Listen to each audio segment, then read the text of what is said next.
5 dangerous foods that may cause cancer. Number 1.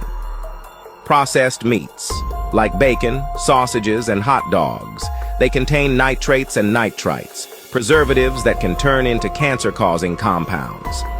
Number 2. Deep-fried foods. They are loaded with trans fats and acrylamide, a harmful chemical linked to cancer. Number 3. Refined carbohydrates and processed foods. Includes white bread, instant rice, sugary cereals, and sodas. These spike blood sugar and insulin, causing inflammation, a key factor in cancer development. Number 4. Alcohol. Alcohol increases cancer risk because it is broken down into acetaldehyde, a toxic compound that damages DNA. It also weakens the immune system and disrupts hormone levels. Number 5. Excessive red meat.